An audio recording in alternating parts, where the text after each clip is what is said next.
तुम्हें क्या लगता है ये केकड़ा कितने सालों से जीवित है? मैंने कुछ नहीं कहा। मैंने तुरंत अपनी जेब से एक प्लायर निकाली और सावधानी से तार को काट दिया। जैसे ही तार गिरा, बूढ़े केकड़े का पंजा हल्का सा हिला, फिर उसके पूरे शरीर ने खुद को ऊपर उठा लिया। वह भागा नहीं, इसके बजाय उसने आंखें उठाकर मुझ पर टिका दी। उसका बायां पंजा बढ़कर मेरी उंगली पकड़ ली। दर्द नहीं था, बस लगा जैसे हाथ थामा हो। तभी मेरे दिमाग में एक आवाज गूंजी, 50 साल, तुम दूसरे झांग हो जिसने मेरी मदद की है। मैं एकदम जड़ हो गया। मैनचांग, तुम्हें क्या हो गया है? उसने मुझसे बात की थी। क्या तुम्हें लू लग गई है? मुझ पर भरोसा करो, उसने कहा। 50 साल, मैं दूसरा झांग हूं जिसने इसकी मदद की है। पहला दादाजी थे। जाओफांग ने अपना हाथ मेरे माथे से हटाया और बूढ़े केकड़े की ओर देखा। क्रैब किंग की आंखों की डंडी उसकी ओर घूम गई। ये औरत तुम्हारे दादाजी की पत्नी से बेहतर है। मैं खुद को रोक नहीं पाया। मेरे होठों का कोना हिल गया। जाओफांग ने मुझे देखा। उसने क्या कहा? उसने कहा, तुम मेरी दादी से बेहतर हो। जाओफांग ठिठकी, फिर मेरे कंधे पर थप्पड़ मारा। बोलने वाले केकड़े, अब यही मजा है। अंधेरा होने लगा था। मैंने क्रैब किंग को गोद में उठाया और कीचड़ में से होते हुए उसे तालाब के बीच में छोड़ने गया। जैसे ही वह पानी को छूने ही वाला था, क्रैब किंग की आवाज आखिरी बार आई, 3 फीट गहरा खोदो, तुम्हारे दादाजी का दबाया खजाना अब बाहर आने वाला है। वह नीचे तलहटी में डूब गया। काले पानी ने उसे ऐसे ढक लिया जैसे कुछ हुआ ही ना हो। जाओफांग किनारे पर खड़ी थी। उसने फिर क्या कहा? बोला, उत्तर पश्चिम कोने में 3 फीट नीचे खोदो। दादाजी ने कुछ गाढ़ा था।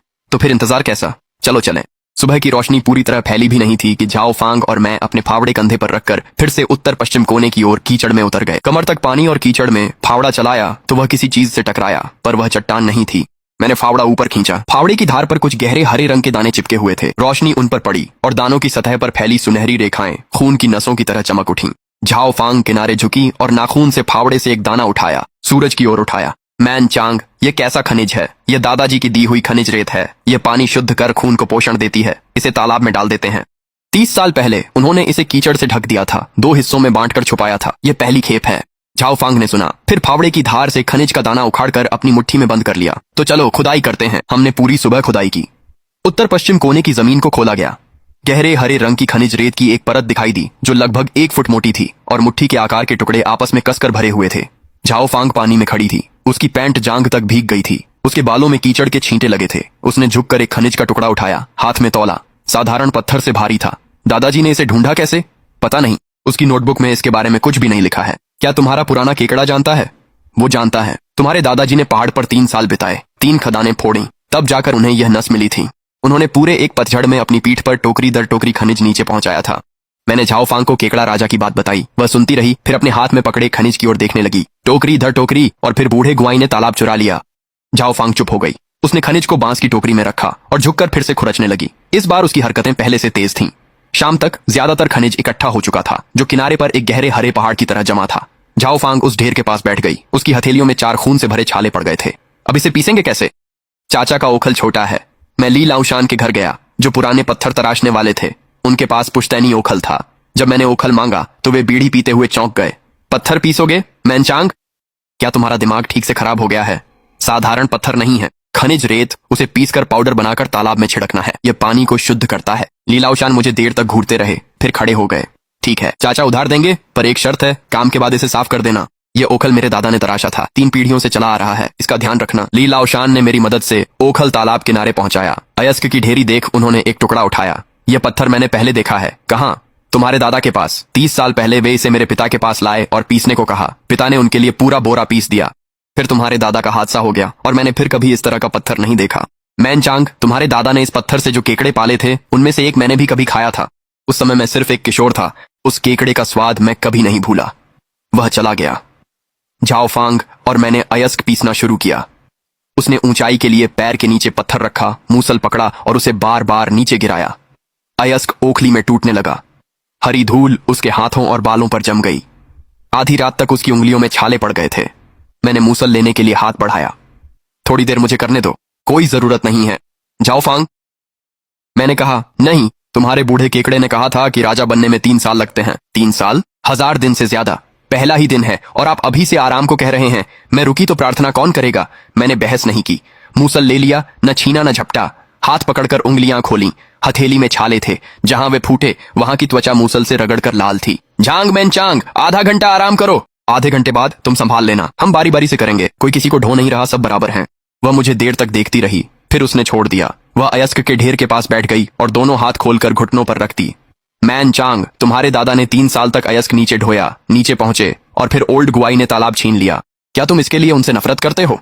हाँ, लेकिन ओल्ड गुआई से नहीं। तो फिर किससे? मुझे नफरत है कि दादा ने लोगों पर बहुत आसानी से भरोसा कर लिया। उन्होंने मेरे सबसे बड़े चाचा को खनिज रेत के बारे में बताया था। चाचा ने ओल्ड गुआई को बता दिया। वो ओल्ड गुआई से नहीं हारे थे, वो अपने ही बेटे से हार गए थे। झाओ फांग कुछ पल चुप रही। और तुमने खनिज रेत के बारे में किसे बताया है? जो मिंग युआन और उस केकड़े को। डर नहीं लगता कि मैं बड़े चाचा को बता दूंगी? जिस दिन तुमने जुन पिंग को थप्पड़ मारा तभी मुझे पता चल गया था। तुम मुझे कभी धोखा नहीं दोगी। वह रुकी, सिर झुकाकर हथेली के छाले देखे। अब तुम पीसो, आधे घंटे बाद मेरी बारी। भोर होने तक सारा अयस्क पिस चुका था। ओखली के पास पाउडर से भरे 2 बोरे रखे थे। सूरज निकलते ही सुबह सुनहरी हो गई। झाओ फांग ओखली के पास सो रही थी, इसलिए मैंने उसे नहीं जगाया।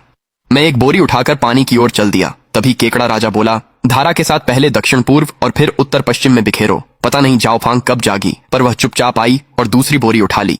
वह मेरे सामने दूसरी किनारे पर खड़ी थी और चम्मच चम्मच करके पाउडर को पानी में बिखेर रही थी। गहरा हरा पाउडर तालाब में गिरा, सतह पर तैरने लगा। एक पतली परत बन गई और धीरे धीरे फैलने लगा, जैसे साफ पानी में स्याही की बूंद गिरती है या जैसे खून की बूंद गिरती है, जो रेशा रेशा फैलती जाती है, फैलती जाती है। पूरा तालाब रंग बदलने लगा, वह भी धीरे धीरे, परत दर परत नहीं। काले पानी को नीचे से किसी चीज ने ऊपर की ओर धकेला। वह उफनता हुआ किनारों की ओर हटने लगा। मेरे पैरों से शुरू होकर झाओ फांग की ओर फैलने लगा। काला पानी 1 इंच पीछे हट गया, हरा पानी 1 इंच आगे बढ़ गया। आधे घंटे से भी कम समय में 3 एकड़ की मरी हुई झील काले से हरे रंग में बदल गई, एक एम्बर हरी रंगत में। जब सूरज की किरणें पड़ी तो पूरा तालाब एम्बर की एक विशाल पट्टी जैसा दिखने लगा। दुर्गंध गायब हो गई थी। उसकी जगह एक खुशबू थी, न तो जलकुंभी की कच्ची तीखी गंध, न ही खनिज की कड़वाहट, बल्कि कुछ मीठा और ठंडा, जैसे गहरी शरद, सुबह घास की पत्तियों पर ओस की बूंदें। झाओ फांग दूर किनारे पर खड़ी थी। उसका डोल उसके बगल में गिर गया। वह पानी को देख रही थी, एम्बर हरे रंग को अपने पैरों से लेकर सामने वाले किनारे तक, मेरे पैरों तक जाते हुए देख रही थी। मैनचांग, ये जिंदा है, ये पानी जिंदा है।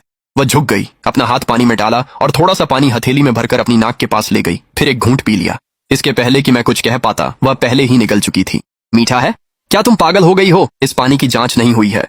तुम्हारा पुराना केकड़ा इसमें 50 साल से रह रहा है और वह अब भी जिंदा है। ये पानी मुझे मार नहीं सकता। मैनचांग, तुम्हें यह पानी कैसा दिखता है? क्या ये एम्बर जैसा है या तुम्हारे दादा की आंखों जैसा? वह मुड़ गई। मैं पानी में खड़ा रहा। मैंने दादाजी को कभी नहीं देखा। जब मैं 5 का था वे चले गए, बस एक फोटो बची थी। पर पत्नी जो कहती है, मुझे यकीन है। पानी साफ है, पौधे डाल दें। कितने? क्रैब किंग ने संख्या बताई थी। मुझे लगा मैंने गलत सुना है। 30,000। ये तालाब सिर्फ 3 एकड़ का है, पारंपरिक खेती नहीं है। 30,000 पौधे डाले जाते हैं, प्रकृति खुद ही उन्हें छांट देती है। खनिज रेत वाले केकड़ों का खोल सख्त और मांसल होता है। तुम्हारा एक केकड़ा औरों के 3 के बराबर है। दादाजी के समय उन्होंने 20,000 डाले थे।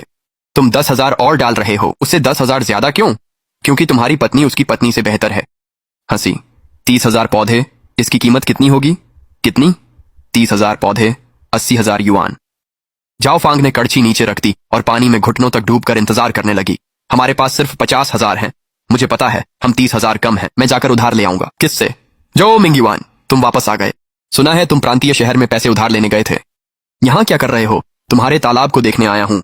सुना पानी एम्बर रंग का हो गया है। सालों से केकड़े पालते हुए ऐसा कभी नहीं देखा। दिखाओ मुझे। एक कदम और, फिर देखना। जियांग मंजिन रुका और झाओ फांग व मेरी ओर देख बोला, मैनचांग, तुम्हारी पत्नी तेज होती जा रही है, इसे काबू करो। जरूरत नहीं है।